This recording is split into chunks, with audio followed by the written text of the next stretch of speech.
It is as it were when I get to heaven that I shall take my recordings with me and all my writings and say, such as I have, I give you.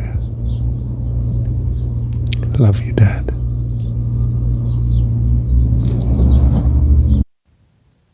You see, I love you for the memories of that which we've done together. In the case of my mum, it's weeding in the garden, doing the housework, going shopping, going on holiday together, going to the seaside together, coming home from school to her, comforting her when she was desperately unhappy, suicidal,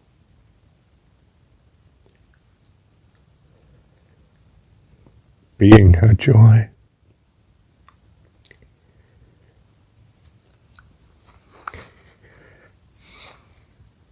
being her reason for living.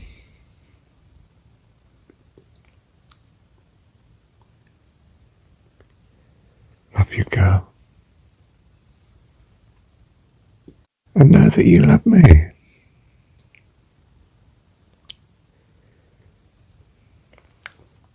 Gave me love. Enough for a long life and eternity.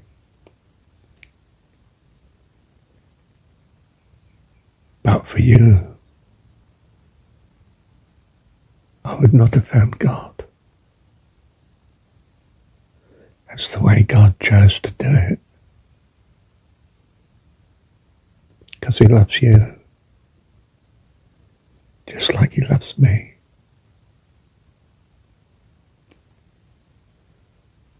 Bless you, love.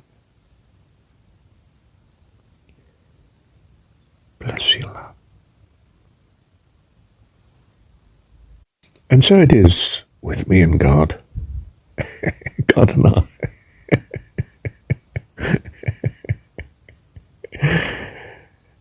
These recordings of mine, of ours, of yours, not sure how much I had to do with it, but it was great doing it with you. And how I've come to love you and know you love me. Wow.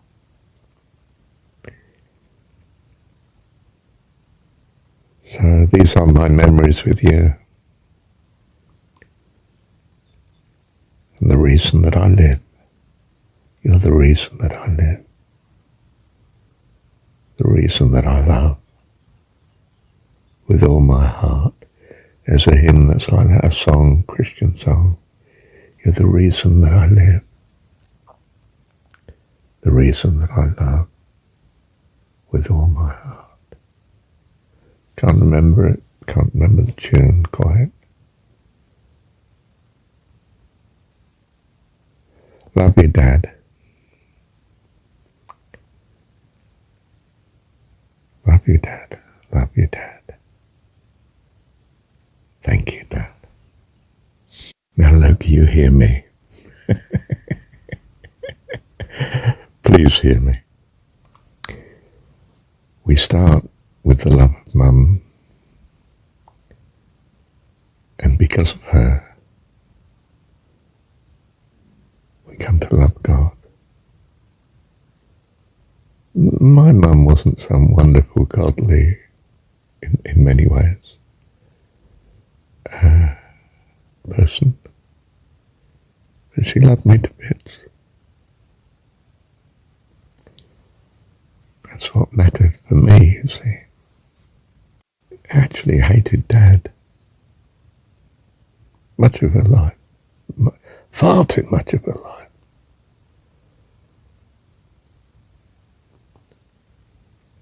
But I come to love Dad. I mean, even my earthly dad. Just as I love my earthly mum. The fact that they're not perfect is totally irrelevant to me. Totally irrelevant.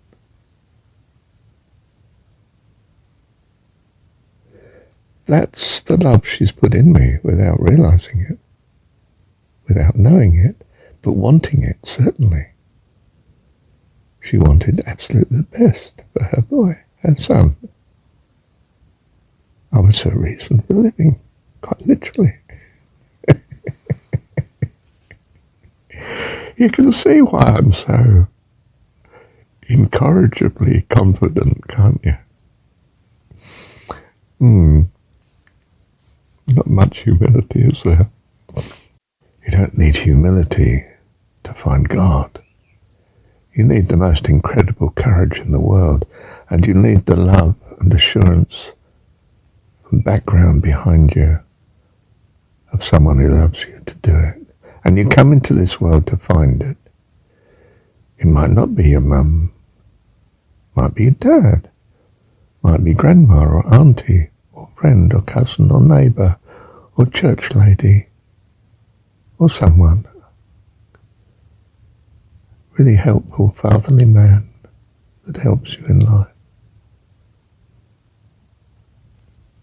Could be a teacher, even a lecturer.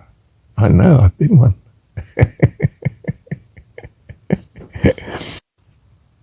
But their love, their acceptance of you, their help, their blessing, brings you to know the love of God, which brings you to love all that He loves. Well, you probably find you love all that He loves before you realize you love Him. That was certainly my path. Well, I think it was certainly, as far as anything's a certain, you know what I mean?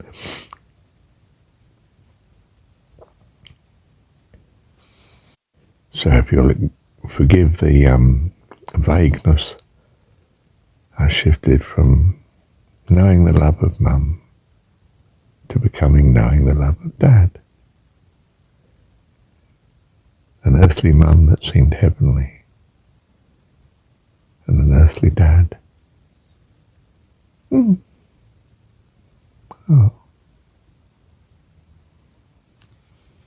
I realised was heavenly in his way. And both, with me, are destined for an eternity of heaven, thanks to my God, my dad, my heavenly dad. As Martin Luther is reputed to have said, "Here I stand, for I know who I am believed and am persuaded that he is able to keep that which I have delivered unto him against that day." How could someone so secular become so spiritual? By the love of someone, in my case, my mum. But it will be you, in your case, for someone. It may be your kids, it may be your partner. It may even be, I've seen the other way round, where the daughter or the son is the cause of the parent becoming wonderful. Yeah. For with God, all things are possible, especially with our God. Depends what your values are, doesn't it? Thou shalt love the Lord thy God, your God, with all your heart, soul, mind and strength. Why? Because it's the best thing for you to do. Bless you. Thank you, Dad.